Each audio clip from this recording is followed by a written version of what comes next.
Saudações biologistas, sejam bem-vindos a mais um episódio do podcast Biologismo. Estamos na segunda temporada do nosso podcast e apresentando para vocês hoje a edição número 27. Meu nome é Flávio, eu sou biólogo e hoje eu estou tão feliz quanto um pinto no lixo, porque finalmente nós vamos conversar sobre elas, minhas queridas aranhas.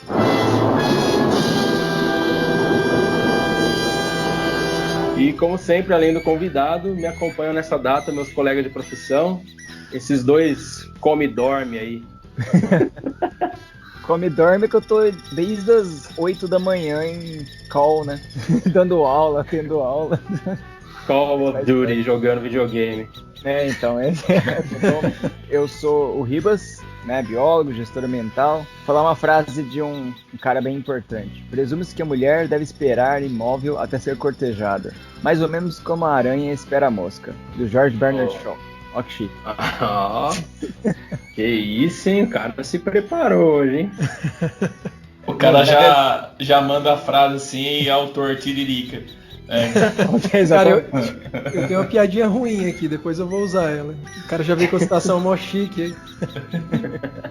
Até parece, eu peguei aqui no Cadê Frases e boa, peguei uma primeira frase pra aparecer hoje. Clarice Lispector.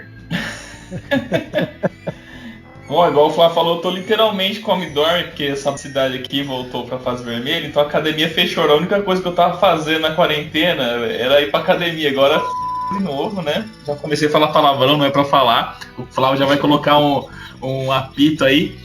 Mas eu tô literalmente come-dorme, cara.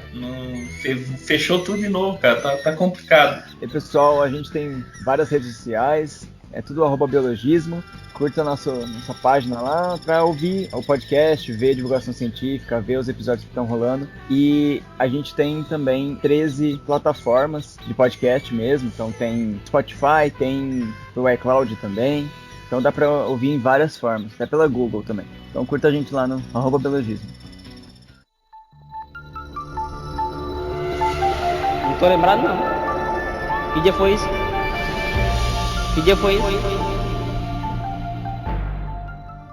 Bom, galera, hoje estamos estreando um novo quadro aqui, onde a gente vai mencionar para vocês datas importantes do mês ou da semana em que a gente está gravando o podcast. Então, no dia de hoje, que a gente está gravando o podcast, é dia 1 de março, mas ele vai ao ar no dia 24 de março. Mas no dia 1 de março é comemorado o Dia do Turismo Ecológico e o Dia Mundial dos Catadores de Recicláveis. Essas duas datas aí importantes, né, para o meio ambiente, para conservação aí. E o dia 23 de março é o Dia Mundial da Meteorologia.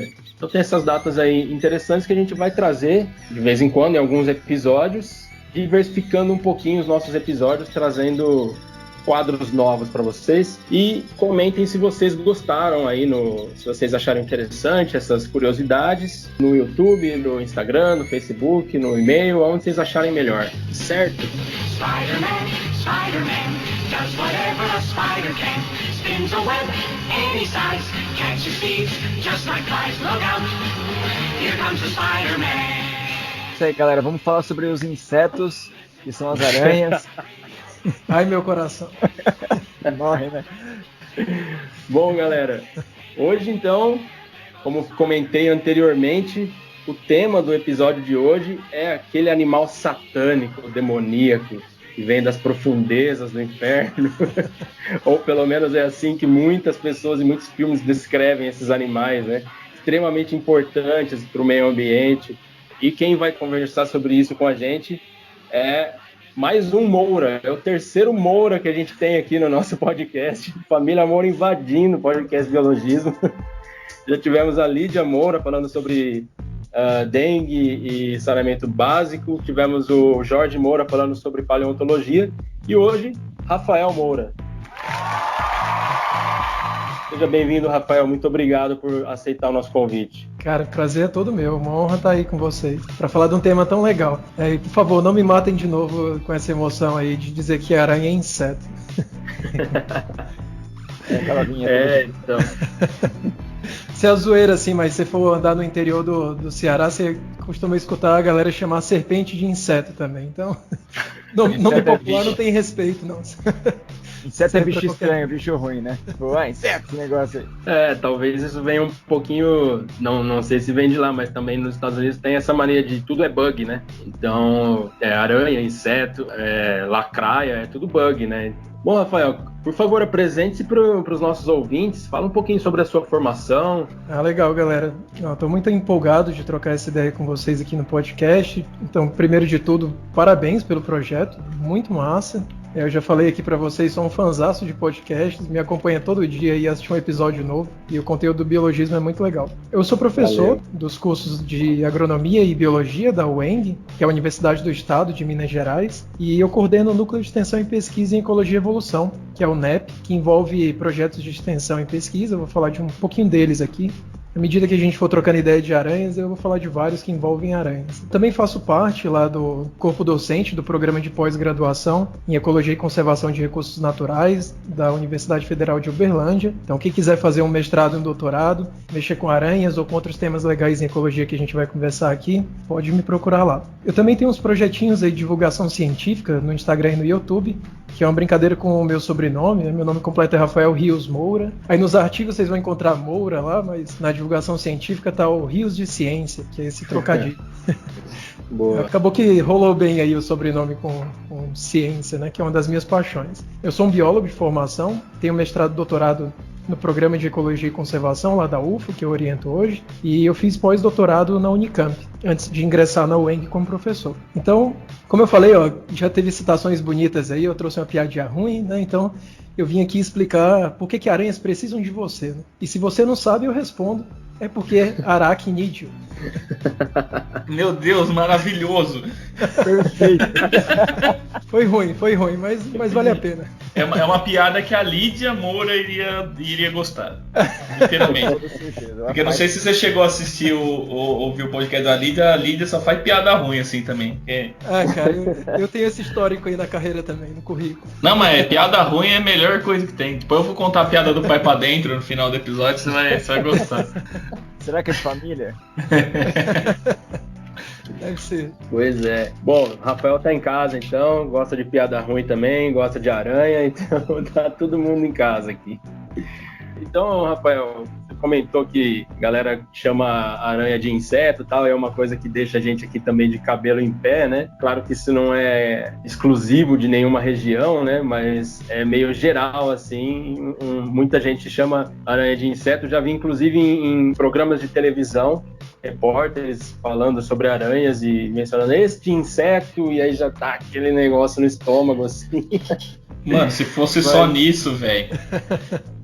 Tem muita coisa, né? Tem um brinquedinho, não sei se vocês chegaram a ver já, que é tipo aqueles brincando de escavar, pra você brincar de paleontólogo, arqueólogo, tá ligado? Sim. Aí o bagulho tem um que é pra escavar inseto, tá ligado? Eu comprei pra ver, eu vou comprar essa porcaria aí pra ver qual é que é. Se é uns pra falar que é inseto de verdade, que tem e tal, né? Que é tipo aqueles que vêm na resina, né? E lá atrás tá tipo assim, veja os insetos que você vai encontrar. E tipo, um em cada 20 tá lá uma aranha.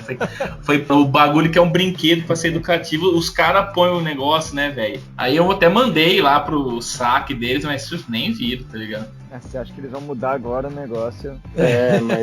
Mas eu acho que deve ter muito esse lance do bug, né? De tradução. O cara joga bug no Google Tradutor, por exemplo, e traduz como inseto, cara, beleza, tudo inseto, né? Mas é menos mal que traduzir por praga, né? Pelo menos. É verdade.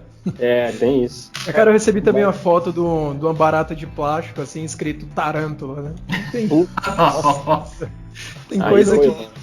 É o nome dela, o apelido da barata, né? Vai ver que é. Mas então, Rafael, fala pra gente por que a aranha não é inseto, quem são as aranhas? Começar do básico, pra quem ainda não tá muito familiarizado. Legal, cara, só vou fazer um meia-culpa aqui, porque eu não sou um zoólogo, né? Então não estudo taxonomia profundamente. Tem vários especialistas no Brasil que são grandes nomes aí para identificar aranhas em detalhes, né? Eu uso aranhas como modelos experimentais, então eu tenho um bom conhecimento dos grupos que eu trabalho, mas a diversidade de aranhas é incrível, assim. Então tem gente aí que manja de detalhes no nível que eu não cheguei ainda, né? Mas o meu foco então é usar aranhas para testar hipóteses, especialmente de seleção natural, evolução e alguns outros processos interessantes de ecologia. Mas o massa da gente pensar em a diferença entre aranha e inseto é olhar para o corpo desses bichos, né? Tipo, uma analogia boa é com o Homem-Aranha, né? Que o Homem-Aranha se parece uma aranha. Ele não se parece nada com a aranha. A gente vai falar disso um pouco mais pra frente. Ele só tem algumas coisas legais que dá pra fazer um paralelo muito bom com uma aranha. E eu sou um mega fã do Homem-Aranha, tá? Ele faz um bom serviço para a sociedade em mostrar que aranhas são bichos muito legais. Né? Bom, então, pois é. Se você olhar para uma formiga, por exemplo, você vai ver que o corpo dela é separado em três segmentos, assim, tem cabeça, tórax e abdômen. Todo inseto tem esse tipo de separação. Alguns têm uma carapaça fundida em cima, um élitron, né, que cobre esse corpo, mas se você remover aquilo, você vai ver cabeça, tórax e abdômen. Já as aranhas, elas não têm cabeça e tórax, aquilo é fundido numa estrutura só que a gente chama de cefalotórax. Cefalo de cabeça, né, e o tórax em uma única estrutura. Então isso já é uma dica para você separar aranha de inseto. Então, você viu lá as 3 separações, cabeça, tórax e abdômen, aquilo é um inseto. Você viu a cabeça e o tórax fundidos, aquilo provavelmente é uma aranha, né? A outra grande dica é que inseto, o termo científico para inseto é hexápoda, que são 6 pernas, né? Então, insetos têm 3 pares de pernas, 6 pernas no total, e aranhas têm um par a mais, né? Tem 8 pernas. Então, já é outra diferença muito importante. Você nunca vai ver só uma aranha mutilada aí, pode ter 3 pares de perna, né? Isso pode acontecer no meio das brigas aí no campo ou tentativa de predação. Mas no geral, aranhas têm 4 pares de pernas e insetos têm 3 pares de pernas. Outra diferença fundamental é que as aranhas têm quelíceras, né? Elas têm essa estrutura na frente da boca que ajuda a inocular veneno para capturar as presas. Tem alguns grupos de aranhas que não produzem veneno, uma família grande que é o Lobóriide, tem um gênero também que é menorzinho, o Larqueia, que se eu não me engano é só da Nova Zelândia, que não produz veneno, então eles capturam as presas, envolvem ela em seda, né? E estrangula a presa ali, espreme para sugar a hemolinfa, mas a maioria das aranhas usa a estratégia de imobilizar as presas e lançar enzimas digestivas na presa, porque diferente da gente que engole a presa, né, nossos alimentos aqui que são presas também, né, incluindo vegetais, mas a gente engole o alimento e a digestão é toda feita no trato digestório, no estômago e intestino. Para as aranhas isso não acontece, elas têm que colocar o veneno no corpo da presa e depois sugar aquele suco digerido ali, né? De proteínas, carboidrato, aminoácidos e lipídios, né? Então, por isso que a aranha tem essa estrutura fundamental de inocular essas enzimas digestivas que são as quelíceras. Mas eu acho que isso já dá uma boa pista pra gente, assim. Então, pensa lá em inseto como cabeça, tórax e abdômen com 3 pares de pernas e aranhas com o cefalotórax fundido, um abdômen no final e com 4 pares de pernas e as quelíceras. Uma última estrutura que é muito legal de pensar nas aranhas é que no final do abdômen elas têm as fiandeiras, que são várias glândulas especializadas em produzir essa seda, né, que a gente vê aí do Homem-Aranha formando aquela teia. Então tem uma diversidade incrível de tipos de teia que as aranhas produzem e todas vêm de diversificação dessas glândulas que estão no finalzinho do abdômen. Então espero que com isso vocês já consigam olhar para um bicho e bater o olho e dizer, ó, isso aqui não é inseto, isso aqui é aranha, né? Então são dicas importantes e existem alguns animais, algumas aranhas que fazem mimetismo de formiga, por exemplo, né? E aí, às vezes, o cefalotórax, ele é um pouco diferenciado ali para dar uma impressão que ela tem uma cabeça, um tórax e um abdômen, né? Mas se você olhar com cuidado, você vai ver que ela tem os 4 pares de pernas ali. E se não me engano, rapaz, me corrija se eu estiver falando besteira, mas essa espécie, ela anda com o primeiro par de pernas levantado, às vezes, para simular as antenas. É isso aí, Existe cara. isso? Tem várias, né? Tem várias espécies que fazem esse tipo de mimetismo. Elas podem ter essas modificações, inclusive as quelíceras podem até ficar mais grossas, né? Mais robustas, assim, porque se aparenta aquele ferrão de algumas espécies de formiga, e algumas têm esse comportamento de pegar o primeiro par de pernas e colocar na frente, assim, simulando antenas, né? Que as formigas têm antena, a aranha não tem, né? É mais uma diferença legal. Mas pode ser que não tenha isso, que elas enganem as formigas com feromônios também, comunicação química. Então tem estratégias bem elaboradas aí, bem variadas. Sensacional isso, né? Deve ficar perguntando, assim, tipo, quando eles pegam as quelíceras, assim, se aquele lá é uma limpeza mesmo que faz de vez em quando, né? Quando fica mexendo, ou se tem alguma coisa a ver também com alguma percepção, uma coisa no ambiente, né? As duas coisas. Aranhas tem uma percepção muito elaborada de vibrações, assim. Tem vários pelos sensoriais no corpo, então aquela estrutura que a galera normalmente tem um pouquinho de medo e diz, bicho é peludo. Aquilo é muita massa, porque ela consegue perceber vibrações no ar, vibração no solo, e especialmente bichos de teia também, se comunicam especialmente por teia. Porque em aranha a gente tem uma variação muito grande de maneiras de perceber o mundo. Eu acho que isso talvez seja um dos choques de percepção mais forte pra gente, né, quando vai entender um pouquinho sobre outro bicho. Os bichos não se comportam igual a gente, eles não percebem o mundo igual a gente. Tem vários paralelos aí que a gente pode fazer, várias semelhanças assim, mas a gente tem que ter consciência de que eu nunca vou saber como é ser uma aranha, né? A experiência dela de observar o mundo e construir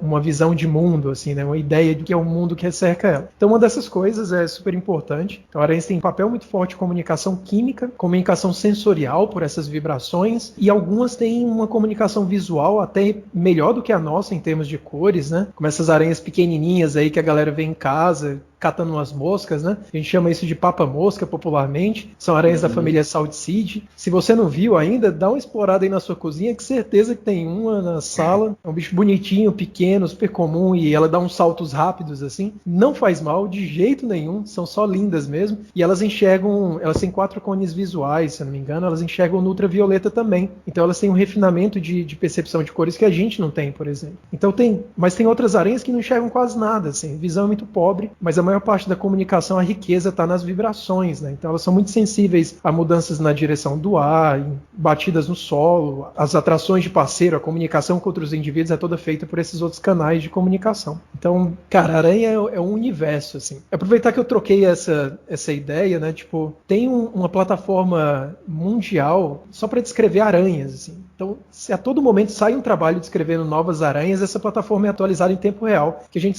chama de Catálogo Mundial de Aranhas, que foi criado pelo Platnik, né, e a equipe de pesquisa dele. Platnik faleceu no ano passado, no meio dessa tragédia da Covid, e é um cara brilhante, assim, e ele fez esse World Spider Catalog. Vocês podem pesquisar esse nome no Google, que vai mostrar para vocês o número de aranhas que estão identificadas no momento. Assim. Eu entrei há alguns meses atrás, tinham 48.800 espécies, e hoje, exatamente no dia do podcast, a gente tem 49.180 espécies descritas, né? Então, espécie pra caramba, assim. Então, você imagina o tanto de experimento evolutivo que tem na natureza com esses bichos, né? Rafael, vai chegar alguém falando assim, então, tem 49 mil aranhas, espécies, socorro, eu vou me matar, mas aí, dessas 49 mil, quantas que realmente fazem algum problema pra nós, né? Quase nada, se for ver. Cara, eu acho que essa acaba sendo o foco de dúvida da maioria das pessoas, né? Como eu falei, a primeira coisa aí é um estranhamento, assim, é um bicho diferente de mim e não vou pegar porque eu posso morrer. Só contar umas histórias engraçadas, eu trabalhava lá no laboratório de aracnologia da UFO durante o mestrado e doutorado,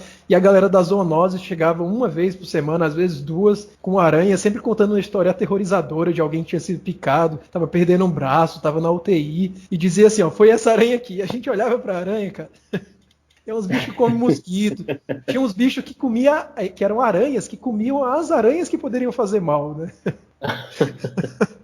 Daí a gente sempre tinha que explicar, fazer um roteirinho assim do que são as aranhas perigosas e tal, e que aquela não é uma delas, né? Então, se a gente pensar assim, aranhas que têm risco para a saúde do ser humano, né? A gente tem 3 grupos populares aí, que são as aranhas armadeiras, do gênero Phoneutria, né? A família Equitenidae. E aqui no Brasil a gente tem 8 espécies. Na verdade, no Brasil, no mundo, a gente tem 8 espécies de Phoneutria que podem causar algum mal. Dizem que é a picada mais dolorida dos artrópodes. Então, não mata, mas a experiência não vai ser legal. Então... Para vocês situarem, a armadeira ela tem um comportamento de alertar antes de qualquer ataque, que é erguer os 2 primeiros pares de pernas. Assim. Ela ergue essas pernas, a quelícera dela normalmente é vermelha, então você reconhece logo que é uma Phoneutria por essa característica da quelícera bem avermelhada e por ter esse comportamento de alerta. Tem outras aranhas que fazem esse comportamento de alerta, mas não tem o risco da armadeira. Né? Talvez uma imitação do comportamento da armadeira. Cara, é uma excelente pergunta. É possível que sim, mas eu nunca vi um estudo sistemático que mostrasse isso, né? Uhum. Eu pergunto porque, assim, a licosa é uma que, a aranha de jardim, né? É uma que eu já vi fazendo isso, levantando essas primeiras... Na verdade, ela levanta mais o primeiro, né? Ela tem um pouco de dificuldade, talvez, de levantar os 2 primeiros pares de pernas, mas é aquilo, todo mundo sabe que a licose é uma aranha que foge da gente, é até tida como dócil por algumas pessoas, assim, né? Não chega a ser uma papa-mosca, né? Mas ela é mais de boa, assim, né? E a armadeira não, todo mundo foge dela, né? Então, também não vi nenhum estudo, mas é uma coisa mais de observação e comentário, assim, né? Que a gente vê. As licosas, que são chamadas de aranhas-lobo, né, popularmente, esses bichos eu acho que são as baratas das aranhas, assim, que a barata, né, o povo diz que não, se eu pegar nela ela vai voar. E a licosa, se você pegar, ela corre muito rápido, é um bicho muito rápido. Daí a galera leva um susto, assim, acha que vai atacar, mas não, gente, pelo amor de Deus. Licosa não faz mal nenhum, é um bicho super tranquilo, assim, a chance de te picar é quase zero. Você teria que pegar o bicho e ficar espremendo aquele ser dele na sua mão. Tem que encher o saco mesmo do bicho. Tem que ficar chateada pra caramba, assim. E como eu comentei, a gente trocando a ideia, aranhas normalmente não picam, né? Elas mordem. Entre as quelíceras, as aranhas têm dentes, né? Não todas as espécies, mas várias delas têm dentes e pode acontecer nessa tentativa de manipular com a mão e você levar uma mordida de aranha, mas aí não tem inoculação de veneno nenhum, né? Só vai doer a picadinha, assim. Você disse que é uma mordida, mas o pessoal fala da picada seca, e algumas cobras fazem também. Você acha que é o mesmo caso ou não? Acho que não, porque no caso das cobras, elas inserem o dente, né, no corpo da gente sem inocular veneno. Mas nesse caso, a aranha não insere a quelícera, né? Ela só aperta mesmo com os dentes. Tipo assim, uma beliscada. Uma beliscada. Entendi. Eu já tomei uma Legal. dessas. Dói um pouquinho, mas não é nada que... Assim, meu Deus. Picada de formiga dói muito mais. De licosa, você levou? Foi de licose. Dói um pouquinho, só tô sem um mindinho aqui, mas tá suave. Olha o cara espalhando aí as lendas urbanas. E a licose, além disso, tudo, a galera assustar e tal, todo mundo confunde ela com a armadeira, né? Nossa, eu cansei de quantas pessoas me trouxeram uma licose, achei uma armadeira enorme. Aí o cara vem com uma licosa de 4 centímetros, assim. Não, cara, e os bichos são muito diferentes, assim, é porque é tipo de criar uma imagem visual. Como a aranha tem muita espécie diferente e tal, e não é um comportamento, você não vê alguém assim na rua dizendo, olha meu filho, vamos parar aqui e observar essa aranha por alguns minutos. A não ser que o pai seja um biólogo, né, então tá lá fazendo o menino fazer isso, mas no geral as pessoas não param para observar os bichos, no geral isso não só para aranha, para qualquer animal, e acaba gerando uma imagem generalizada, assim, então aranhas fazem mal porque teve uma aranha na história do meu tio que picou não sei quem, que diz que o vizinho morreu. Aí você fica assim, que história é essa, né? E aí, só retomando aqui, então, tem 8 espécies aí de fonêutria que pode causar convulsão, é arriscado, você tem alguma lesão, porque o veneno é neurotóxico, né? Mas normalmente isso não leva à morte de ninguém, né? Tem pouquíssimos casos de registros mundiais de morte causada por picada de aranha. Um outro caso são as viúvas negras, né? As viúvas, no geral, são aranhas do gênero Latrodectus. Aqui tem 32 espécies no total, e aqui no Cerrado a gente tem uma muito comum, que é a Latrodectus geométricos, que é chamada de viúva marrom. Mas a mais famosa é a viúva negra, né? A Latrodectus Hasselt, que inspirou também a personagem da Marvel lá, que é a viúva negra, né? Porque ela tem esse comportamento super legal de canibalismo sexual. Depois que o macho copula com a fêmea, ele se entrega, se oferece de alimento para a parceira. Então ele fica puxando ela lá, você tá me ouvindo aí? Come, cara. Tá na hora do lanche, então ele se oferece mesmo para a fêmea, porque a produção de ovos das fêmeas normalmente está relacionada com a condição nutricional delas. Então, quanto mais gordinha ela tá, mais ovos ela produz, e acaba que, em um cenário evolutivo, né, os machos que adotaram esse comportamento tiveram uma aptidão maior, produziram mais descendentes do que aqueles que não fizeram isso. Acaba que hoje a gente encontra esse comportamento espalhado na espécie, mesmo em áreas onde tem muito alimento, né? Então, é uma curiosidade bem legal sobre aranhas. Mas, de novo, é um outro veneno que pode causar algum risco, alguma convulsão, mas não é algo que leva à morte de ninguém. E o terceiro grupo de aranhas aí, que acho que são as mais famosas no Brasil, é que tem mais casos de acidente no Brasil, são as aranhas marrons, do gênero Latrodectus, a família Sicaridae, e essa tem mais espécies aqui, tem 140 espécies no mundo, e a maioria dos casos, eu acho, de acidentes são no Paraná, e o veneno dessa aranha, ele é proteolítico, né? Então ele digere o nosso músculo. Então quando você toma uma picada dessa aranha, o veneno ele fica ali em contato com o tecido muscular e ele vai digerindo esse tecido. Então você colocar umas fotos na internet aí, picado de aranha marrom, o povo nem dorme, achando que aquilo aconteceu do dia pra noite. Mas na real alguém tomou uma picada e deixou o bagulho lá. Disse, não foi nada. Passou 1 mês, 2 meses e um buraco, o negócio necrosando, e a pessoa, não, isso aqui vai passar, eu vou jogar um álcool com arnite. Passa, né? Passa um minanco na cara de boa. Atravessa o braço, assim, o buraco, né? Isso, cara, tem umas coisas insanas, assim, e a galera tem que ir no médico, tem que injetar ali anticorpos, porque a gente não produz anticorpos naturais contra isso, então isso tem que ser administrado no hospital, né? Uhum. E só assim para... Desculpa te cortar, Rafael. É que você comentou do gênero Latrodectus, da aranha marrom, é Loxosceles, né? Nossa, cara, eu troquei aqui, a aranha marrom é Loxosceles, tá certo. Latrodectus são as viúvas, né? Antes. Uhum. E a geométrico, você comentou que tem no Cerrado, aqui em São Carlos é bastante comum, cara. A gente encontra, tipo, dentro de casa, tal, atrás da geladeira, assim, debaixo da geladeira, ela é bastante comum até. Ah, é? Da região, né? Eu falei do Cerrado, mas eu acho até, isso também foi errado, né? Esse bicho, ele é sinantrópico. Ele tá em todos os lugares do mundo. Onde tem ser humano, tem Latrodectus, ou tem... Latrodectus geométricos, né? Uhum. Como é um bicho sinantrópico, tá mesmo em casa. Eu já encontrei no aro da minha bicicleta, assim. Ficou encostado ali um mês, já virou um lugar para construir uma teia.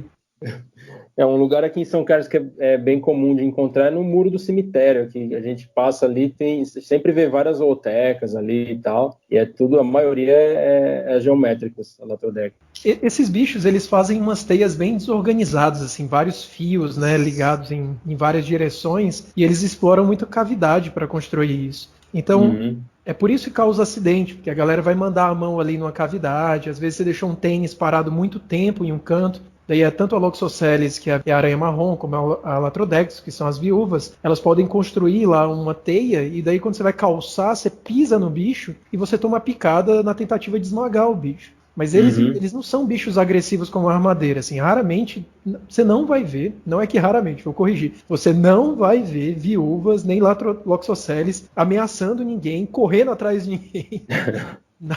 Nada disso vai acontecer, são bichos que ficam na teia, e se você mexer na teia, eles vão encolher as pernas, né, e tentar se proteger. Então, na verdade, as picadas ocorrem por acidentes mesmo, de alguém enfiar a mão, pisar... Que aí é um risco, né? E se a gente pegar todas essas espécies que eu falei aqui, ó, de aranha armadeira, são 8 espécies, as viúvas são 32, e as aranhas marrons são 140, né? Total de 180 espécies, e comparar lá com aquele catálogo mundial de aranhas, que tem um total de 49.180 espécies, a gente tem aí só 0,4%, não dá nem 1% das espécies de aranhas que causam algum risco para a saúde humana no mundo, né? Então, por favor, como é que pode dizer que esse bicho é perigoso? Aí a gente vê como elas são injustiçadas, né, cara? Demais.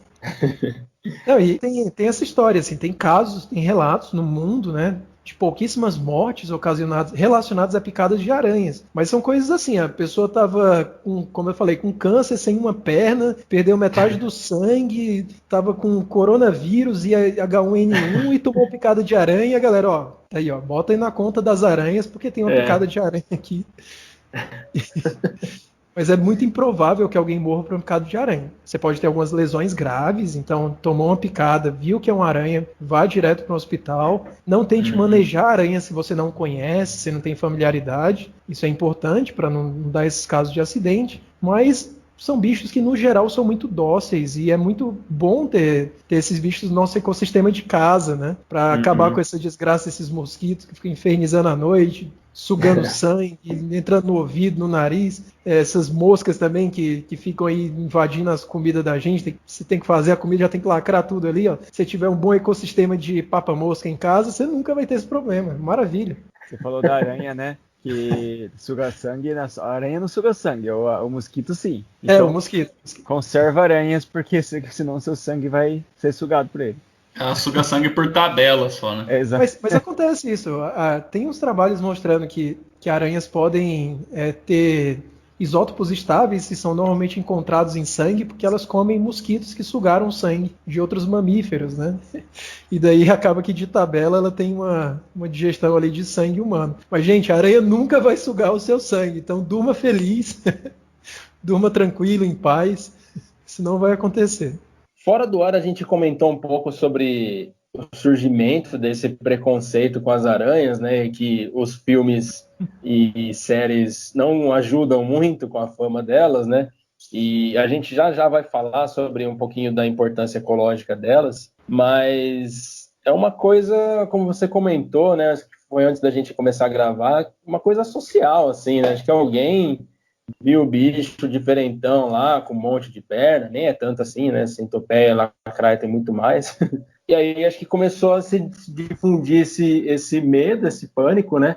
E aí vem todas essas histórias aí, pô, fulano tomou uma picada de aranha e morreu, o cara perdeu o braço por causa da aranha e tal, sem levar em consideração essas outras coisas por trás, né? Se o cara tinha uma saúde completamente debilitada e tal, né? Ou se foi realmente isso que aconteceu, né?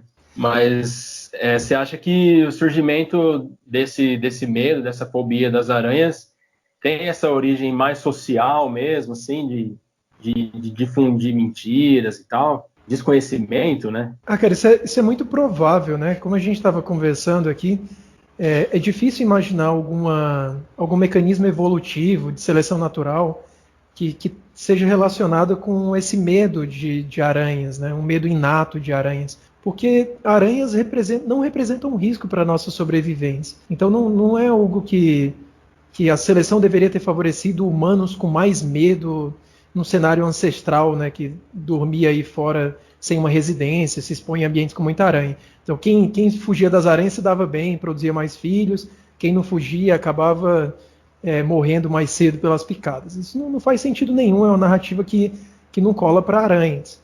Na verdade, o que acontece é que existe uma associação muito forte entre o medo por animais, por outros animais, especialmente lesmas e lagartas, né?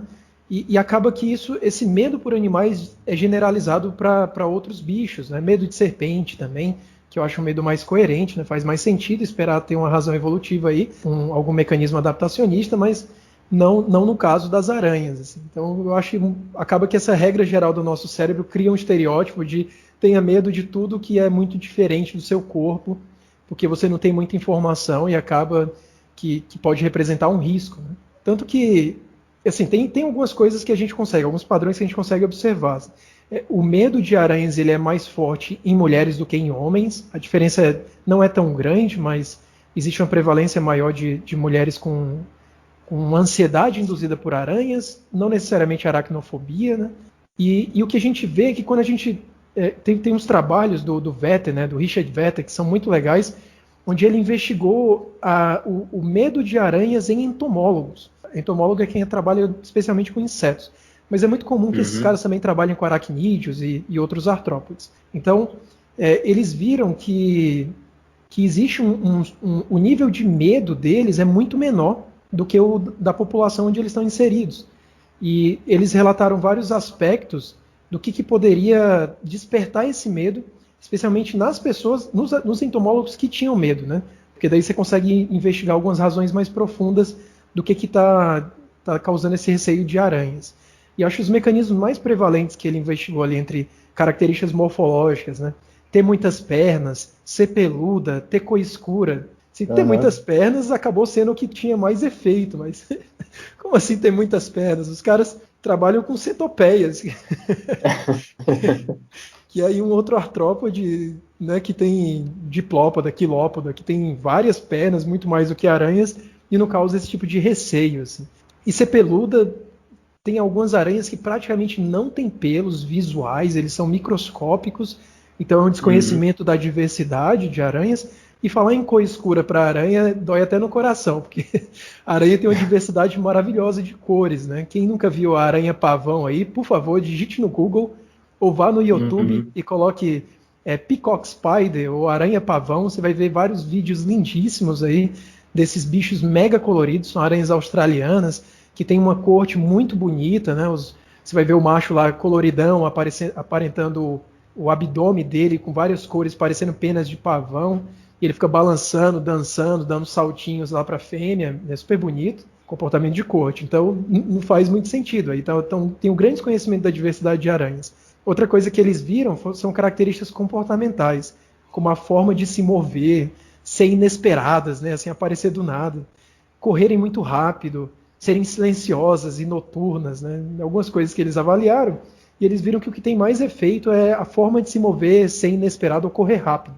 Mas, de novo, isso é uma variação muito pequena de aranhas. A licosa, como eu falei, é a barata das aranhas, porque é um bicho que se move muito rápido, é muito sensível a vibrações, então se você se aproximar dela a pé, ela vai sentir as batidas no solo e vai acabar correndo, né? E aí você dá um susto, porque pensa, pô, esse bicho pode me atacar. Ele tá fugindo, gente, tá fugindo. A aranha é um bicho extremamente medroso, assim. Né? Você tendo um pouquinho mais de experiência com a aranha, você vai ver que você se aproxima dela, ela faz um comportamento de tanatose, que é se fingir de morta, arrancar uma perna e oferecer a perna, leva a minha perna, mas não me mata, né? Ela foge, se esconde na borda da teia, entra em buraco. É um bicho que tem 1 milhão de estratégias de fugir, de fuga mesmo, né? A gente chama isso de estratégias passivas de defesa contra predação. Também eles investigaram também a chance de levar a acidentes, né? Que aranhas mordem, têm presas e podem ser venenosas. Mas aqui, como a gente já comentou, aranhas podem morder, mas é uma mordida que, para acontecer, você tem que estar manipulando a aranha com a mão, sem uma luva, nada. O que é algo que não é comum do nosso dia a dia, né? Você não vê pessoas andando por aí, vou pegar essa aranha aqui rapidão e tomar uma mordida, então isso não é uma coisa muito comum. E ter presas, a maioria das aranhas não pica facilmente, porque o veneno tem um custo muito grande para ser produzido. Perder veneno significa talvez não ter a chance de conseguir se alimentar de uma próxima presa. Então por isso é muito difícil que as aranhas inoculem veneno. E você vê muito daquelas grandes aranhas, né? Como as caranguejeiras, que o povo anda com elas na mão, aquele bicho dificilmente vai inocular veneno. É muito mais fácil que ele te morda mesmo, se você tentar esmagar ele. Mas é um bicho que várias pessoas manipulam na mão sem muito risco. Mas se você não é um profissional, não tem experiência com isso, não recomendo fazer isso aí e dar uns gritos só de ver a aranha se movendo, né? Porque acaba que quem paga o preço é a aranha no final, né? As caranguejeiras têm uma estratégia defensiva que é liberar uns pelinhos que estão no final do abdômen, estão no abdômen. Isso causa irritação nos olhos, no nariz, na boca. Então as pessoas podem acabar dizendo que o bicho está atacando elas ou coisa assim e mata a coitada da aranha. Quando aquilo só causa uma irritação pra gente, mas não causa nenhum risco real à saúde. E uma outra coisa que eles falaram também são as impressões, né? Que aranhas são feias e causam nojo. Gente, por favor, né? Tem dó. Como assim feia e causa nojo? Uma fofinha, pô. Nossa senhora, olha as aranhas pavão, bicho lindo.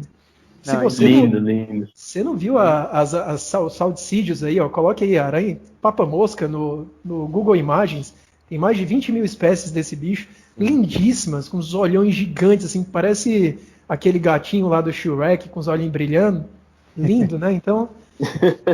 Inclusive tem o Lucas, o Spider, né?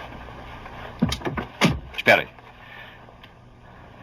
Pode haver algumas aranhas por aí que são muito perigosas. Eu quero que vocês saibam disso. Se aparecer alguma, não tentem capturá-la, não tentem matá-la. Só fujam. Entenderam? Fujam.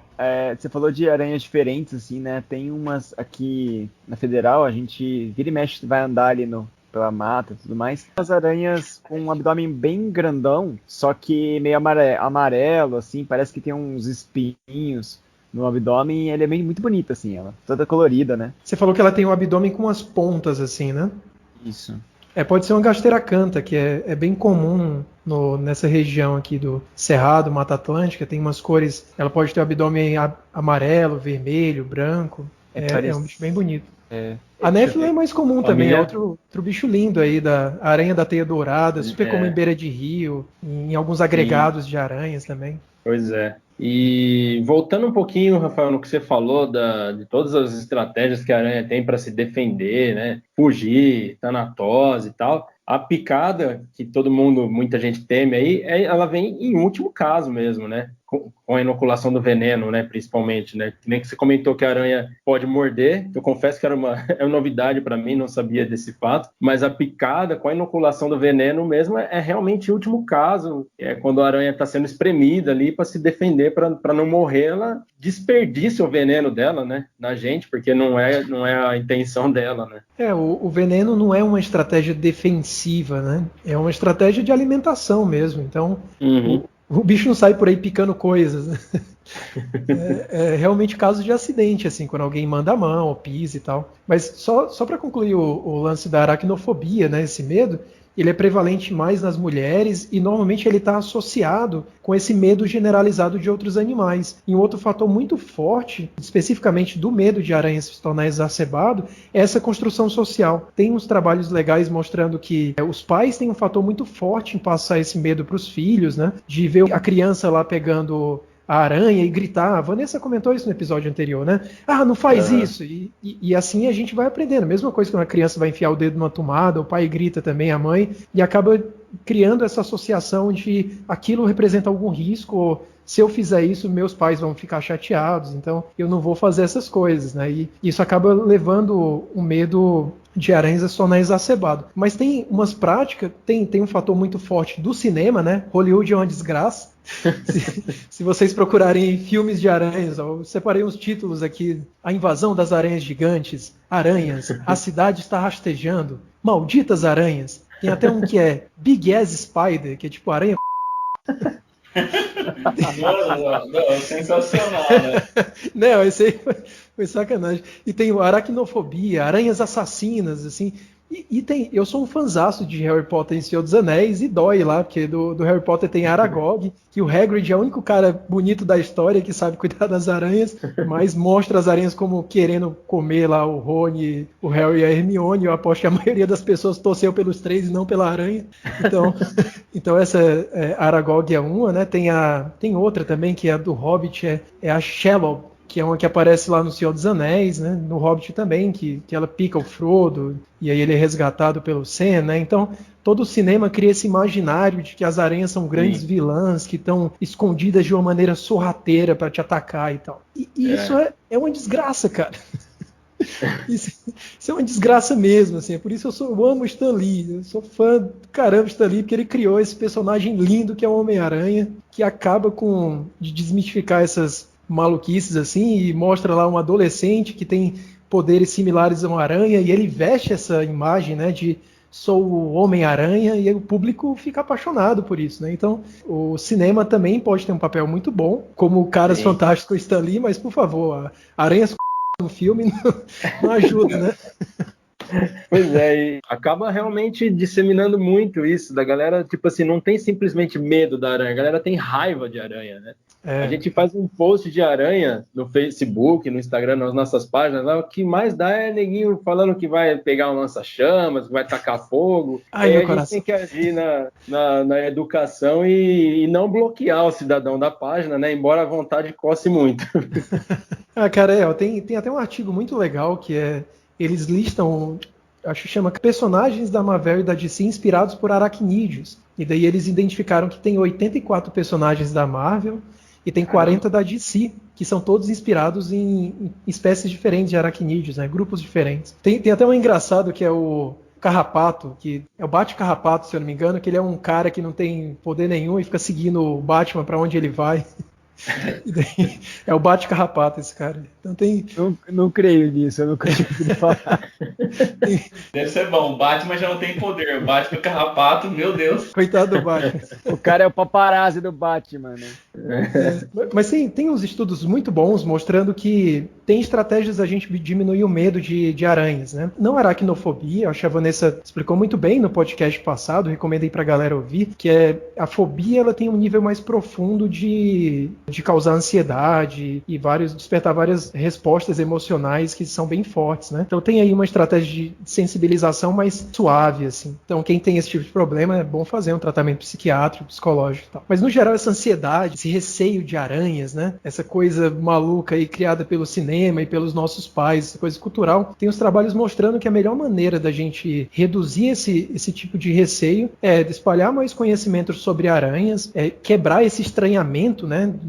Do que é o corpo da aranha, por que uma aranha se comporta daquele jeito, o que as aranhas fazem, o que elas vão fazer se eu me aproximar delas. Então isso é bem legal. E tem mais outras coisas bem simples, tipo observar esses animais, a diversidade de vida que eles apresentam, as formas, cores, comportamentos, e entrar em contato com eles também tem um papel muito importante em reduzir essa ansiedade. Antes da pandemia começar, a gente tinha um projeto aqui de extensão nas escolas públicas, que era para eu levar os meus alunos lá para a escola, para a gente mostrar vários vídeos de comportamento, levar umas aranhas no álcool, falar da estrutura do corpo e também oferecer algumas presas para o pessoal ver as aranhas capturando, né, se alimentando, vendo a rotina delas ali na teia, né, a gente levar isso nos potes experimentais. Então é uma prática muito legal, a gente vai fazer isso e se outras pessoas se engajarem, quiserem fazer coisas desse tipo, com outros animais ou com aranhas também, é um excelente caminho para a gente desmistificar esse receio de aranhas e também ajudar a galera a apoiar os projetos de conservação, porque esses bichos são centrais para o meio ambiente, né? Perfeito.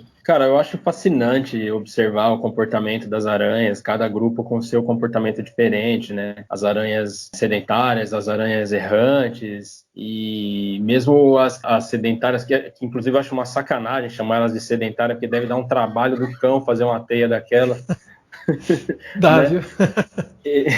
E acho interessante que assim, tem várias formas de captura de inseto, né? Com a teia, não é só aquela teia clássica que a gente conhece, né? A orbicular, né? Mas também tem espécies de redes, né? Que a aranha espera o bicho pular, ela vai com tipo de uma rede meio quadrada, assim, e vai em cima da presa, né? Uma coisa fantástica. E tem uma outra que para mim é preferida nessas caças diferentes, assim. Eu só nunca acerto o nome dela, mas acho que é a aranha boladeira, alguma coisa assim. Boleadeira. Boleadeira. Essa é fantástica. Você quer falar um pouquinho dela, Rafael? Ah, pode falar, cara. Eu ia citar esse exemplo também. Muito legal.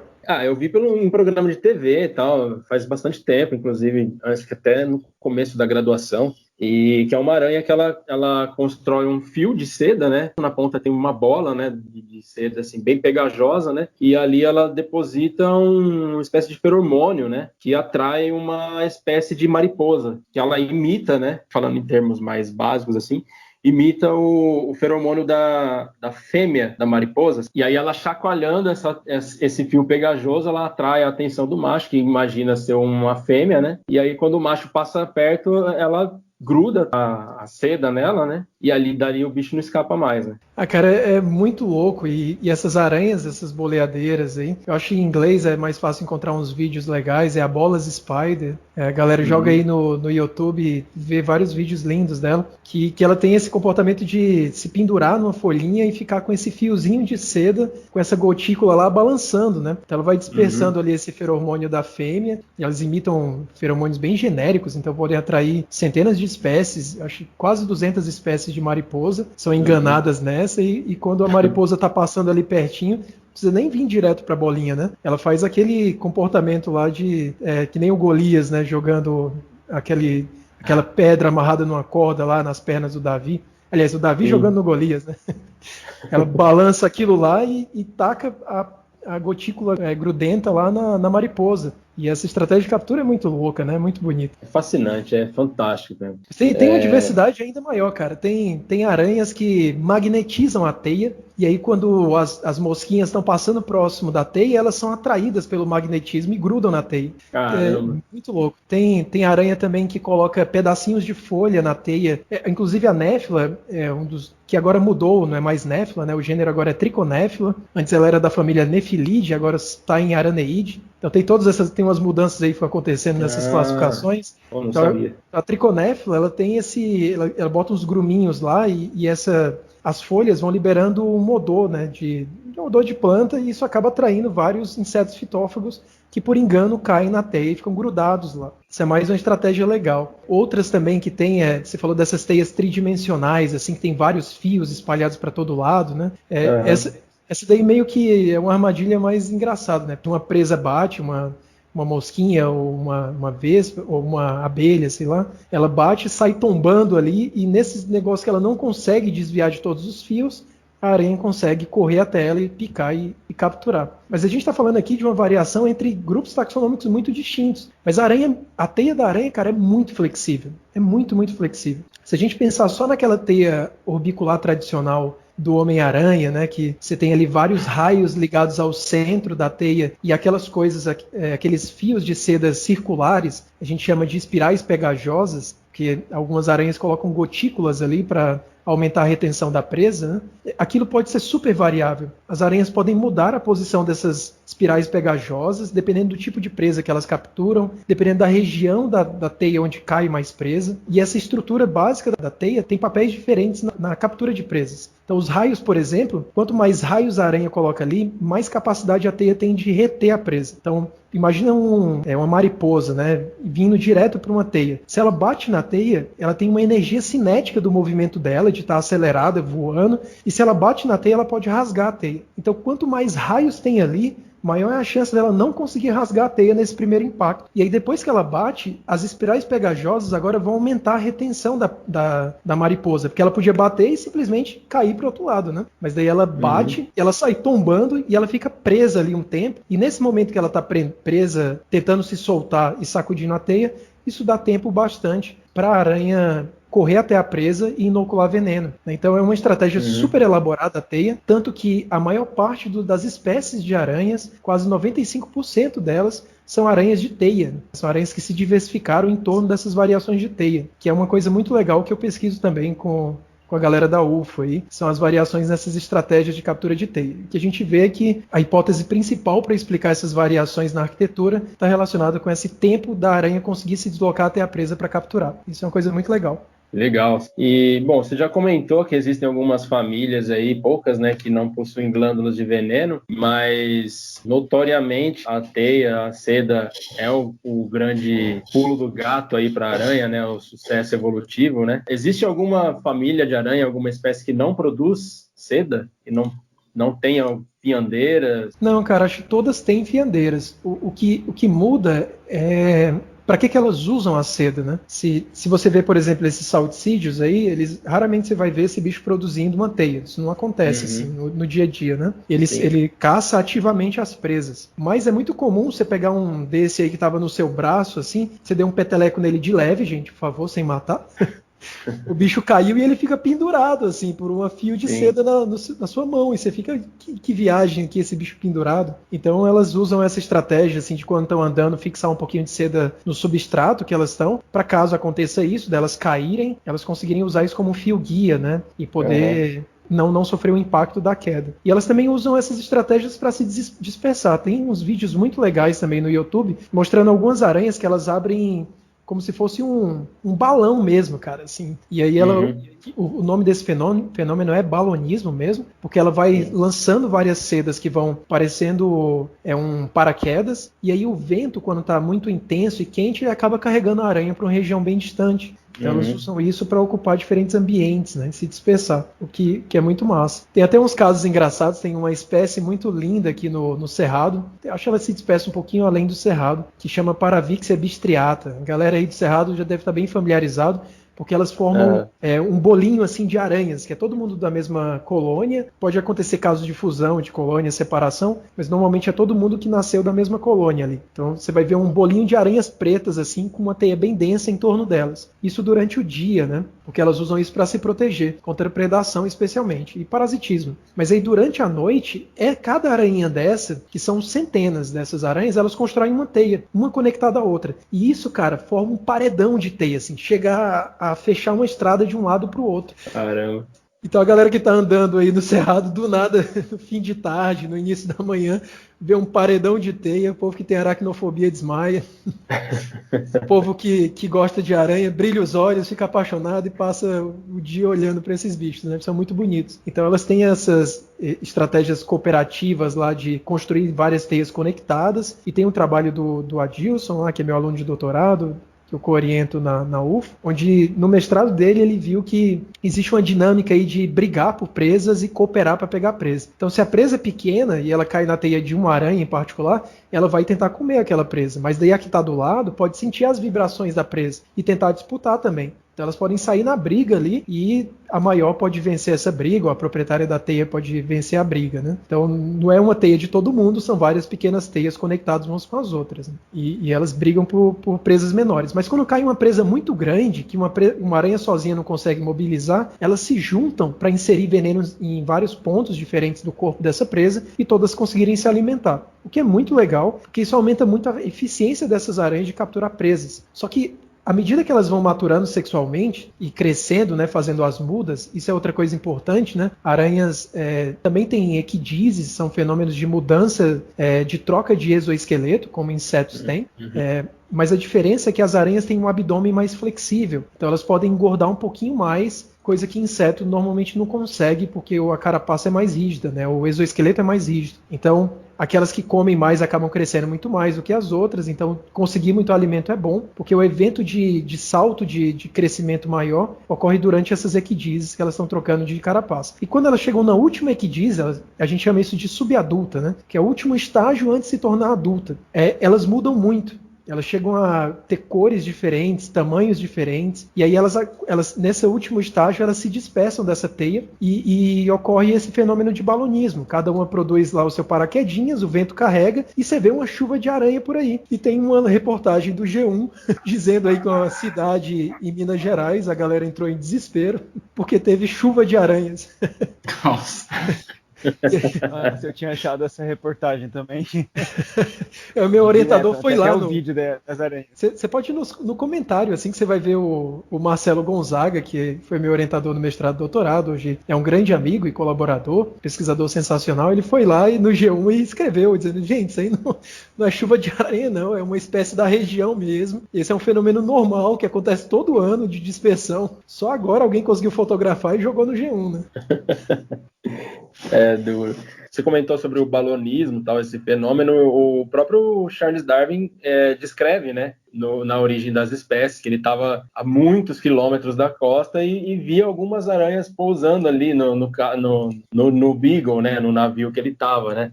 Então é uma estratégia de dispersão muito eficiente, que o bicho não pesa nada, né? E aí, conforme o vento tá contribuindo com a temperatura também, que tem que ser um vento quente, né? Leva o bicho para longe pra caramba e compensa o tamanho pequeno dele, né? Para ele poder se deslocar grandes distâncias, né? São distâncias enormes mesmo, podem chegar a ilhas, né? Que era uma das grandes curiosidades do Darwin, né? Por que as espécies das ilhas eram daquele jeito, né? Elas não foram colocadas ali por alguma entidade, elas conseguem se dispersar. E daí, se tem aranha lá, é porque ela conseguiu se dispersar de alguma forma. E uma coisa massa é essa do balonismo, assim, é mega eficiente. É muito interessante essa estratégia. O chão está frio, Sam. Tem razão. Você está sempre certa.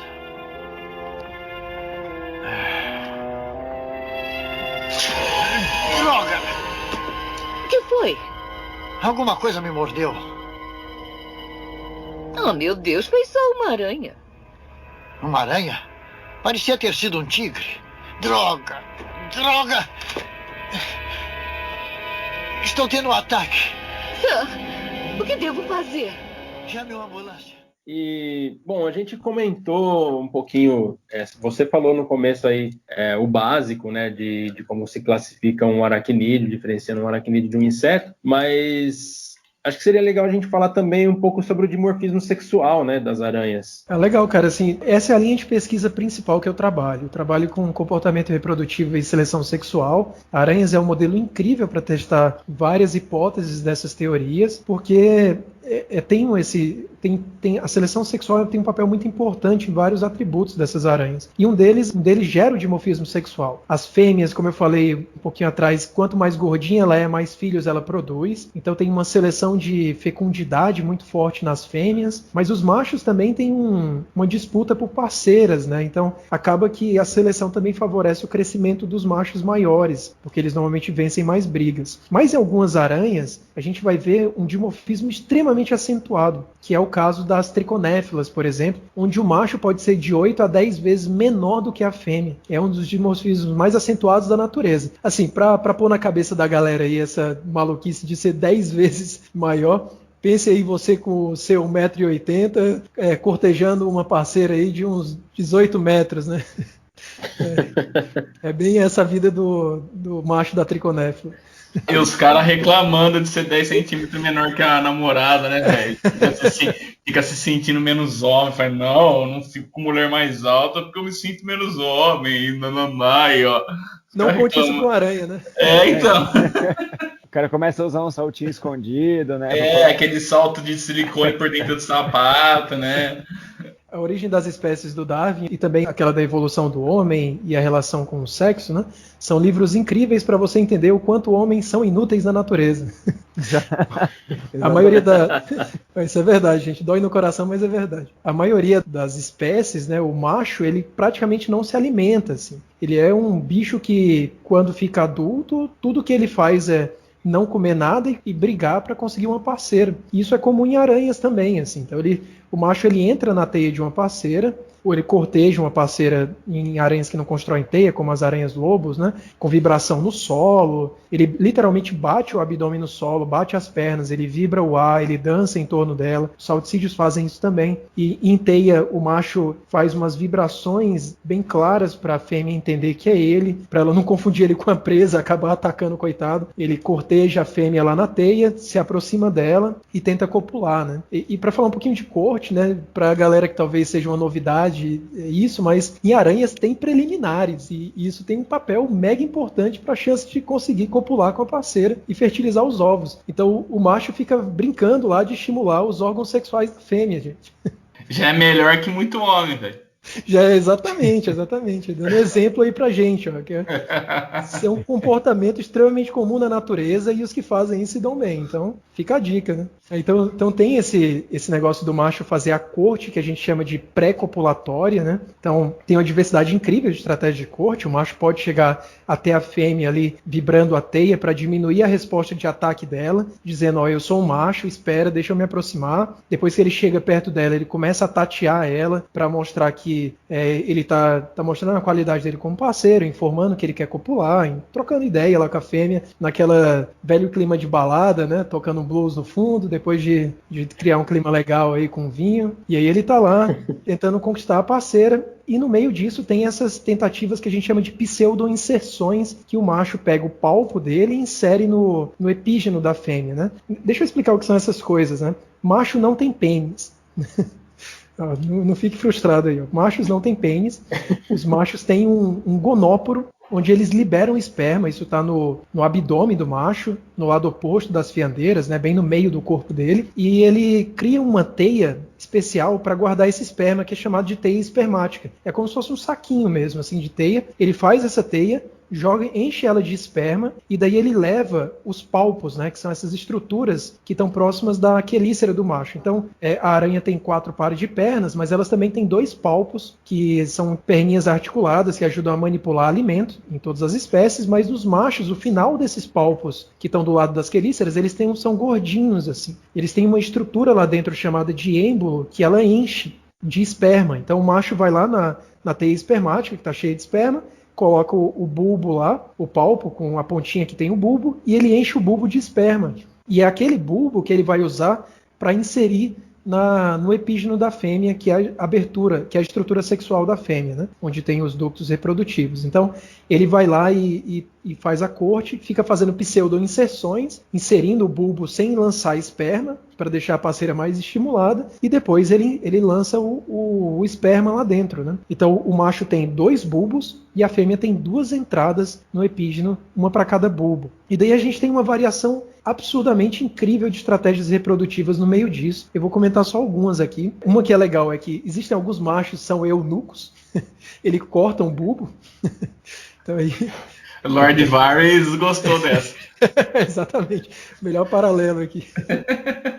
Mas isso é porque tem esses machos das aranhas, são as terídees, né? Que são uma aranha famosa que é terídea. São as aranhas pequenininhas de teias desorganizadas, muito comuns no cerrado também. E o macho ele é muito pequeno. É super difícil a gente achar o macho. Porque praticamente ele só serve para reproduzir mesmo. Então ele enche os bulbos e o bulbo chega a ser quase do tamanho do corpo dele. Então, para ele conseguir se deslocar, ele tem que arrancar um bulbo e tentar se mover até a parceira, cortejar e copular. Então, tem esse tipo de estratégia. Tem outra muito legal também, é super comum nas aranhas-lobo, em outras aranhas são cursoriais, Episauridae também, que o macho ele pode enrolar uma presa em seda. Então ele captura uma mosquinha, envolve ela em seda e oferece aquilo para a fêmea como alimento, que a gente chama isso de presente nupcial, porque enquanto a fêmea está comendo, distraída lá, relaxada na presinha dela, ele vai lá, aproveita isso para copular. Olha que cara esperto, né? Você levou um chocolate para a mina aí, você tem uma chance A aranha leva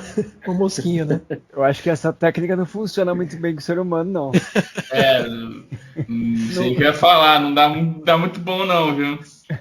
Chocolate Os caras já testaram deixar a mina distraída com uma pizza lá e... Ô louco, velho. Se tem o lance de oferecer lá a mosquinha pra fêmea e tal, a fêmea tá distraída comendo, e já viram umas coisas legais, que o tanto de seda que o macho envolve o presente, ou seja, o quanto a fêmea demora para conseguir abrir, mais tempo ele tem para conseguir copular, né? Então, olha, você ainda dá aqueles presentes que você leva pra mina, assim, uma caixa, que tem outra caixa, que tem outra caixa.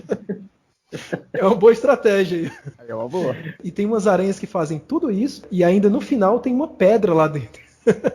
Puta, aí é sacanagem. Não é zoeira, cara. Eles dão um presente falso pra fêmea. Daí Olha só, velho. Coitada tá tentando abrir lá a mosquinha, o cara copula, vaza e ela descobre que é uma pedra. Pois é, ó, desilusões existem também entre os animais, outras espécies, além da gente, né? Cara, que sensacional isso. Não pra fêmea, né? Mas muito interessante. Só mais uma coisa legal desses comportamentos reprodutivos das aranhas é que umas descobertas mais recentes, as últimas 20 anos aí para trás, é que a gente viu que mesmo depois de copular, a fêmea pode ter uns mecanismos internos de controle do esperma. Porque fêmea tem espermateca, elas têm umas bolsinhas lá dentro que ligam esses ductos, né? Então tem o epígeno, tem os ductos reprodutivos e o esperma cai numa bolsinha que é a espermateca. Então ela pode acumular esperma de vários machos lá e esse processo onde tem vários espermas de macho ali, a gente chama de competição espermática, porque alguns machos podem investir em características dos espermas que favorecem a chance dele copular. Fertilizar os ovos com sucesso. Pode ser coisa do tipo volume de esperma, pode ser um esperma mais ágil que o outro, ou ele pode fazer com que a fêmea decida usar mais o esperma dele do que de outros machos. Isso a gente chama de escolha críptica da fêmea. É críptico porque a gente não consegue observar diretamente, é um processo que está acontecendo internamente da fêmea, no corpo da fêmea, né? Mas a gente tem umas pistas muito boas disso, porque mesmo depois de copular, o macho fica dançando para a fêmea, fazendo outro comportamento de corte e até mais pseudo-inserções lá, estimulando a parceira mesmo depois de já ter copulado efetivamente com ela, né? Então tem essas cortes que a gente chama agora de pós-copulatórias, que aumentam a chance do esperma dele ser utilizado. Então tem essa dinâmica incrível aí de encontrar uma parceira, cortejar ela, ter a oportunidade de copular, estimular a parceira antes da cópula, durante a cópula, depois da cópula e ainda cortejar ela. E se isso não bastasse, como a fêmea pode copular com mais machos, ainda é super comum a gente encontrar comportamentos de guarda da parceira, que o macho fica na teia dando porrada em outros machos que tentam pegar a parceira dele, né? Esse aí é esperto. Caramba, comportamento animal é uma área muito louca de se estudar, de trabalhar, né? E mesmo gostando, eu adoro aranhas, são meus animais preferidos, mas, cara, eu tô me divertindo aqui, descobrindo um monte de coisa, fantástico, sensacional mesmo. Eu fico pensando o quanto que a galera reclama da namorada, do namorado. E olha o trabalho que a aranha tem pra depois, sei lá, morrer ou uma vez. Então, né, velho? Não, ele falou, né, de ficar segurando esses espermas e tudo mais. Pra que clínica de fertilização, né? Não, cara, e ainda tem essa de se o macho entrar muito rápido na teia para cortejar a fêmea, ele pode vibrar a teia de um jeito que a fêmea não percebe que é um macho, ela confunde ele com a presa e adeus pra esse cara, assim, já era. O cara morre de graça, né, velho? Vira lanche, né? Ô, Rafael, isso daí já faz parte do seu trabalho que você vem desenvolvendo, suas pesquisas? Eu tenho vários estudos que descrevem vários desses comportamentos que eu mencionei agora. Tem vários outros que eu não publiquei ainda, a gente está escrevendo, outras coisas que a gente está em andamento. Mas um outro muito curioso, porque é um comportamento raríssimo na natureza, na verdade a gente escreveu o único caso no mundo até agora, é de um macho que cuida dos filhos. Normalmente, os machos, como eu falei, eles são muito pequenos, eles têm o risco de ser predado pela fêmea, de ser atacado por ela na tentativa de cópula, depois da cópula também. Pode acontecer desses machos não se alimentarem quando eles são adultos e por isso as fêmeas, como são mais gordinhas, maiores, elas acabam sobrevivendo muito mais, então o macho nem chega a ver os filhos nascendo, né? Morre muito antes disso. Mas a gente encontrou uma aranha que é neotropical, aqui que está distribuída lá do Panamá até a Argentina, aqui no Brasil também, que é a Manogea porrácea. Então a Manogea ela tem esse comportamento muito louco de, depois que a parceira morre, o macho continua na teia cuidando dos filhos, e não só dos ovos, né, fertilizados. Porque as fêmeas dessa espécie, de várias outras de teia, elas fazem um comportamento de colocar esses ovos dentro de um saquinho de teia mais denso, para proteger os ovos contra desidratação, contra predador, e a gente chama isso de ooteca, né? Então, a gente olha a teia da manogea, tem vários saquinhos lá, e depois, se a fêmea morre, o macho fica lá na teia protegendo esses ovos, os filhotes nascem, saem das ootecas, ficam andando na teia, e o macho continua na teia protegendo eles. Então, o que a gente viu lá no meu mestrado, trabalhando com essa aranha, é que o macho, ele renova os fios de teia quando ela é quebrada, porque a teia mantém a ooteca em suspensão. Se ela é quebrada, a ooteca cai no solo, um predador voraz que pode encontrar ali é formiga, né? Formiga, né, para quem já observou um pouquinho de natureza aí, formiga é o capeta, cata tudo que tem pela frente, come tudo, aproveita tudo.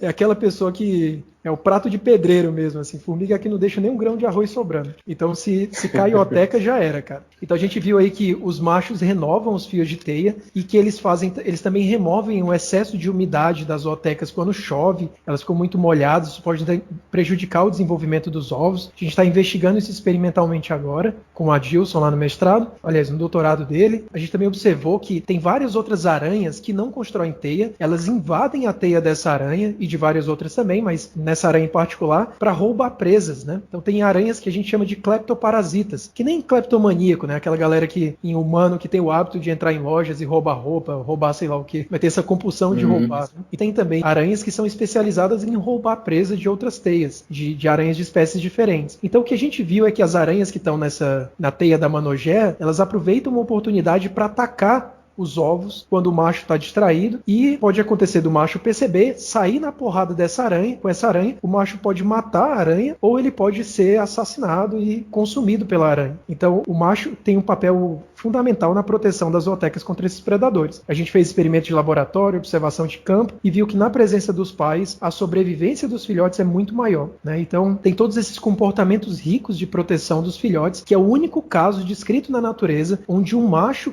fica sozinho na teia cuidando dos filhotes. Tem outros casos de aranhas que têm cuidado aloparental, que são aranhas de teias comunais, né? Aranhas que vários indivíduos constroem uma teia única, eles compartilham a mesma teia, são teias enormes, e acaba que pode ser que um indivíduo naquela teia proteja as zootecas que podem ser dele ou de outros machos contra o ataque de predadores. Mas esse é o primeiro caso de uma aranha de vida solitária, né, que o macho continua protegendo os filhotes. Então é um caso excepcional. Esse artigo que a gente publicou no meu mestrado, foram 2 sobre esses comportamentos. Eu publiquei vários outros depois para descrever mais detalhes desse comportamento. Eles deram uma repercussão muito boa. A gente deu entrevistas aí para BBC Earth, para New Scientist, Science News. Foi muito legal, assim. Eu dei até entrevista para uns países aí, depois saía a reportagem em chinês, em russo. Eu não entendia nada, mas eles me mandavam em inglês para eu entender o que estava escrito, né? Então foi muito legal. E a última novidade que a gente publicou disso é que a gente viu que esses machos cuidam dos filhotes, independente se é filho deles ou não. Então eles não têm um mecanismo de reconhecimento parental. Em algum momento da reprodução, o macho cria alguma regra comportamental do tipo, é uma ooteca, tá na teia, eu vou cuidar. E ele fica protegendo a ooteca, defendendo contra predador. Então é um mecanismo muito curioso, né? A gente está tentando explorar agora, com análise genética, qual é o percentual de filhotes que é do macho de fato que está protegendo ali na natureza. Mas em laboratório a gente já viu que se a gente coloca o macho com a teia, com a ooteca de uma teia que não é dele, que vem de uma área muito distante da onde ele estava, ele cuida do mesmo jeito, protege contra predadores. E ele não canibaliza os ovos, né? Que é uma coisa que pode acontecer em outras espécies. Ele protege de todo jeito. Então é bem, bem curioso esse caso. Cara, que fantástico isso, que descoberta sensacional, comportamento incrível do bicho e uma coisa inédita, né? Parabéns pela descoberta aí, pelo trampo e pela repercussão que teve, né? Merecido, né, cara? Porque é um trabalho novo aí, me fugiu o termo aqui, mas uma descoberta, pô, legal pra caramba. Acho que pra quem trabalha na área e é um apaixonado por aranhas, como a gente nota que você né? Deve ser bem gratificante mesmo, principalmente vendo essa repercussão toda, até na China, falando da matéria. Muito bom mesmo. Cara, muito legal mesmo, assim, eu te juro que foi uma surpresa pra gente, nunca tinha acontecido isso com o Marcelo, né, que foi meu orientador, né, tem anos de carreira, já descobriu um monte de coisa incrível de aranhas, e a gente ficou surpreso, assim, e foi legal de ver que existe uma curiosidade muito grande no mundo por essas descobertas. E aqui no Brasil, por incrível que pareça, eu dei umas reportagens para TVs locais de Uberlândia, né, da TV universitária, TV da cidade lá também, mas assim, não teve nenhum grande jornal preocupado com isso. E eu fui apresentar esse projeto, né, os resultados desse trabalho num congresso latino-americano de aracnologia, que é um evento fantástico, que ocorre a cada 2 anos, reunindo grandes nomes da aracnologia do Brasil e do mundo. E uma pesquisadora falou que, uma coisa que eu nunca tinha notado, assim, que casos de cuidado paternal, né, do macho cuidando dos filhotes, são tão raros na natureza que quando eles saem, todo mundo quer saber mais, assim, sai na mídia, sai em todo lugar. Você, nossa, que droga, né? O macho já não serve pra nada na natureza, e não serve nem pra cuidar dos filhos também. Pois é, vira notícia. Até no ser humano, né, agora tá melhorando, mas antes também é difícil, né? Exato. Não, a prevalência aí de mães solteiras é bem maior do que pais solteiros, é incomparável. Absurdo, sem dúvida. Né? E aí vamos aproveitar então, Rafael, e a gente, depois você passa pra gente a matéria, você falou que saiu na BBC Earth, né? E se tiver como passar o artigo também, se estiver disponível em algum lugar para leitura, que aí a gente coloca na descrição do episódio, e vamos fazer uns posts também sobre essa aranha, sobre essa descoberta sua aí, que a gente tem um alcance, digamos, um pouquinho menor que o da BBC Earth.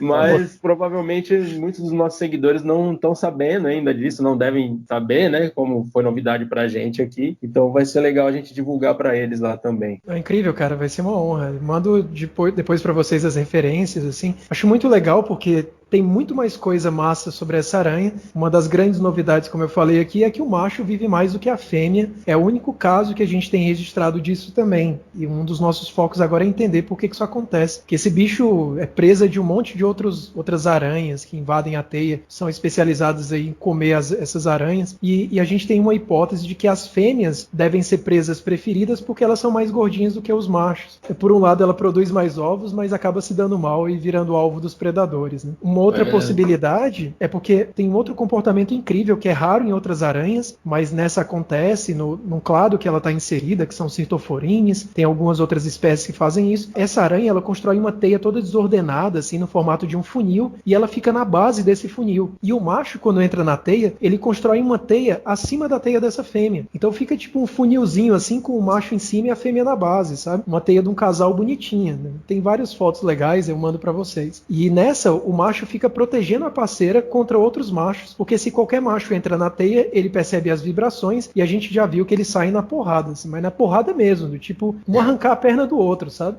Caramba!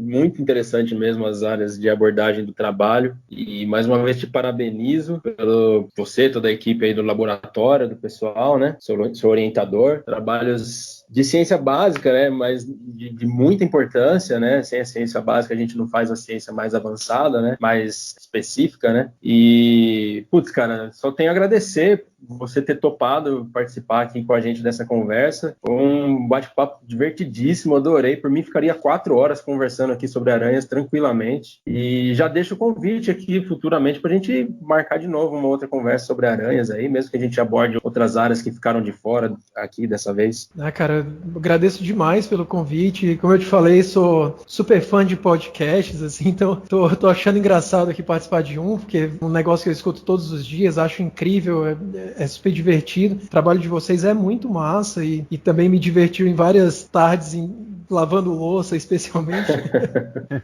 É a hora que dá para botar um bom podcast ali e se distrair. Então é um grande prazer estar aqui, trocar essa ideia com vocês. Tem muito mais coisa legal para falar sobre aranhas, assim. Eu quis falar mais o geralzão para despertar a curiosidade, não entrar muito em termos técnicos, mas aí se vocês tiverem mais interesse, falar de outros grupos também que eu trabalho e também falar de outras coisas, né? Porque um dos grandes focos do meu estudo, como eu sou um ecólogo, eu uso aranhas como modelo experimental, mas eu também estou olhando olhando para teorias, mecanismos gerais. Então, é uma das coisas que me interessa entender grandes padrões da natureza e mecanismos que explicam a ocorrência desses padrões, especialmente em seleção sexual, né? Então, tem umas coisas legais aí também que eu produzi que seria bacana trocar ideia. Você falou das datas comemorativas, eu não sei se vocês comentaram, mês passado foi o aniversário do Darwin, né?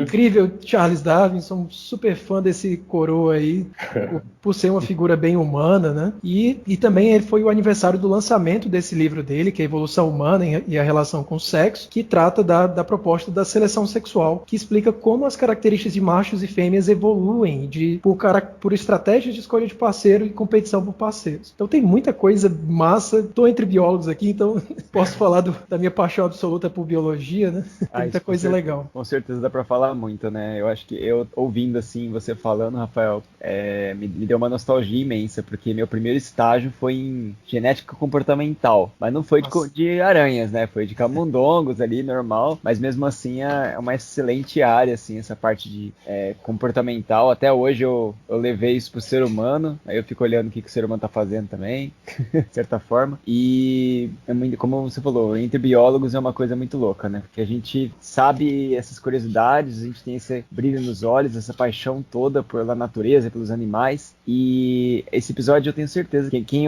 ouviu, assistiu, mesmo tendo medo ou uma certa ignorância sobre aranhas, deve ter ficado incrivelmente pensativo, ou até mesmo, não sei se é a palavra em português, mas amazed, né? Maravilhado a palavra. Então, cara. O problema de pensar em inglês é... Desculpa aí, Supla. Desculpa aí, Supla. O cara pensa em inglês, velho.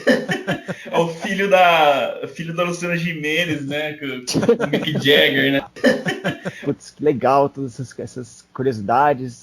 Não sabia que as aranhas eram tão interessantes. E é só, assim, 5% do que realmente as aranhas são, né? Então... Também queria, igual o Flávio, agradecer muito pela conversa. Claro que a gente deixou muito mais você e o Flávio conversando, porque o Flávio é o nosso aranhólogo aí.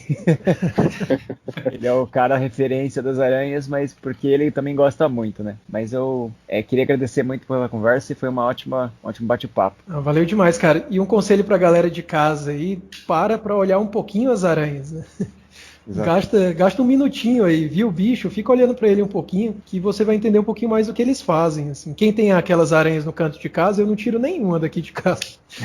Pô, acho estranho, chega aqui, um monte de teia no canto, eu acho lindo, né? Porque tá pegando um monte de mosquito lá, você vai ver os mosquitos presos na teia, você vai ver o saquinho de ovos que eu falei, a oteca, provavelmente tem várias nas teias na casa de vocês. Vocês vão ver que essas aranhas normalmente são fósseis, né? Essas aranhas das pernonas longas assim, não faz mal nenhum, é um bicho lindo, deixa o bichinho lá catando essas mosquitas, essas moscas, que você só tem a ganhar e construir um ecossistema super saudável em casa, né? Perfeito.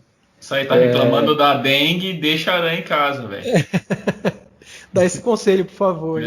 Então, só para fazer um jabá aqui, galera, acompanha lá os projetos do Rios de Ciência no YouTube e no Instagram. Eu estou divulgando várias curiosidades sobre aranhas. A gente vai trabalhar ainda mais sobre isso, porque a gente tem agora um projeto de extensão virtual. Então eu vou botar os alunos aí para mandar a mão na massa e trazer essas curiosidades. E também, para quem quer trabalhar com aranhas, eu sei que vocês têm um público aí de biólogos de graduação. Se quiser trabalhar com aranhas, me procura lá no programa de pós-graduação em Ecologia e Conservação de Recursos Naturais, lá da UFO, que vai ser massa. Tem muita coisa legal para a gente explorar com ecologia, usando aranhas, usando outros artrópodes e também sobre grandes mecanismos aí de evolução, né? Então vai ser uma honra ter mais gente trabalhando com a nossa equipe. Show de bola. Valeu, Rafael.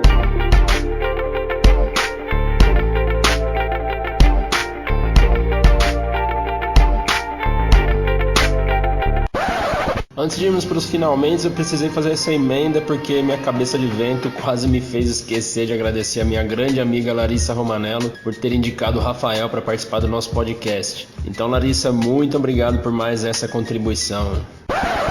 E agora vamos pro nosso momento indicações culturais, que eu acabei não comentando com você, mas eu acredito que você deve ter alguma coisa para indicar aí, né, pra galera. Se quiser dar um tempinho aí para pensar, a gente vai passando pros outros. Gente, eu acho que eu nem consigo indicar tanto isso, mas é uma coisa bem antiga. Acho que vai até falar a minha idade nesse caso. Mas quando eu era menor, assim, devia ter uns meus 10, 11 anos, tinha uma coleção eu não lembro de qual editora que era, mas aquelas que tinha na banca, né? Chamava Mini Monstros. Cara, eram umas revistas tão legais, tinha umas capas, tinha umas curiosidades sobre insetos, aracnídeos e outros bichos assim, pequenos, né? E você ficava, cada folha assim era maravilhosa. Eu tava dando uma olhada hoje assim pra ver onde que eu encontrava, se eu encontrava, sei lá, em PDF também pra passar pra galera, qualquer coisa assim. Meu, eu fui ver, a coleção tá, sei lá, 50 revistinhas por R$600. Eu falei, nossa, é edição de colecionador hoje em dia, né? Mas vale a pena se vocês encontrarem aí, tiver jogado na casa do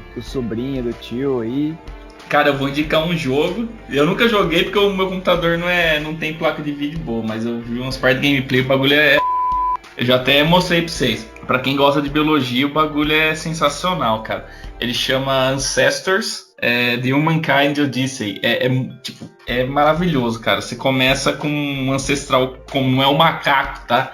Antes que alguém fale, você começa com o ancestral comum do ser humano, assim, e você vai evoluindo, cara, passando as gerações, tipo, vai passando milhões e milhões de anos nesse jogo.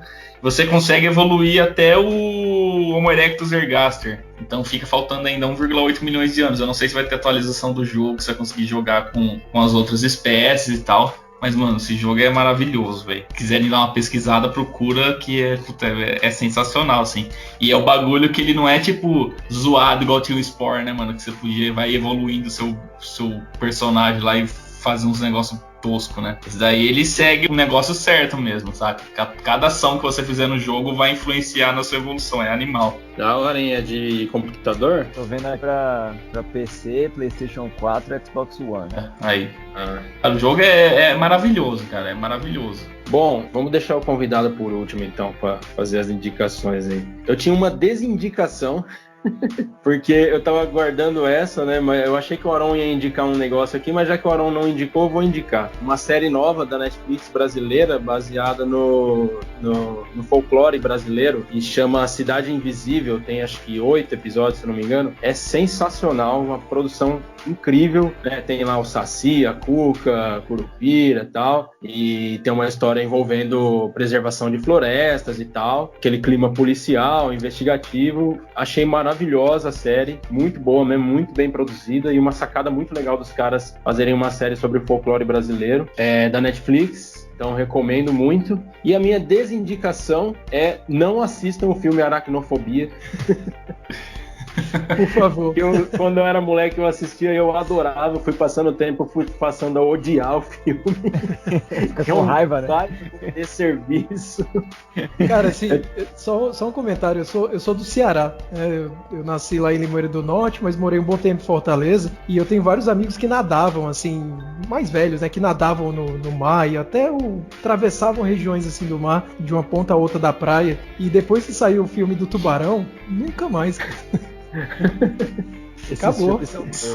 Hollywood acaba com a gente. Esse filme, velho, minha mãe, velho, ela não tem medo de nada, assim. Você pega, ela pega a barata pelo bigodão, assim mesmo, sabe? E leva pra fora, assim. Fala, sai daqui, filho da mãe. E joga fora. Aí você fala, meu, beleza. Ela vê esse filme, ela dá gritos, assim. Mas é só esse filme. A aranha mesmo na frente dela, ela não dá nada. É só o filme mesmo. Bom, Rafael, e você tem alguma coisa pra indicar aí pra galera, pros nossos ouvintes? Cara, eu pensei em várias coisas aqui, mas eu acho o mais legal é que você falou aquelas figurinhas assim, que eu não lembro exatamente de que exemplo você deu, mas tem uma super famosa que era da Grow, Super Trunfo. Eu não sei quem lembra dessas cartinhas aí. Puta, você entregou a idade, hein, bicho? Você falou você entregou nossa idade aí. Você lembrou do Super Trunfo? Então é só se disserem que você não sabe o que é o Super Trunfo. Se você não sabe o que é o Super Trunfo, você é jovem. Você é jovem. Cara, eu sou da época do mundo de Bickerman, né? O cara que inspirou gerações de cientistas aí. Quem não sabe o que é isso também? Então o Super Trunfo é muito legal, porque ele tinha várias cartinhas com aranhas, assim, espécies mesmo de aranhas, nada fictício, e uma descrição dos comportamentos, dá pra você colecionar. Era super bacana, assim. Então tem ainda umas edições, acabei de ver no Mercado Livre à venda, cartinhas antigas aí, mas pra galera que tem em casa aí, você tem um tio, um pai, um avô, né? Umas cartinhas dessa aí, pega e dá uma olhada, que é super bonita, é bem legal. Dependendo das pessoas hoje em dia, dá pra ser o vô, dá pra ter o Super Trunfo guardado, viu, cara? Mas eu vou dar outras dicas culturais também aqui, mas mais recentes, né?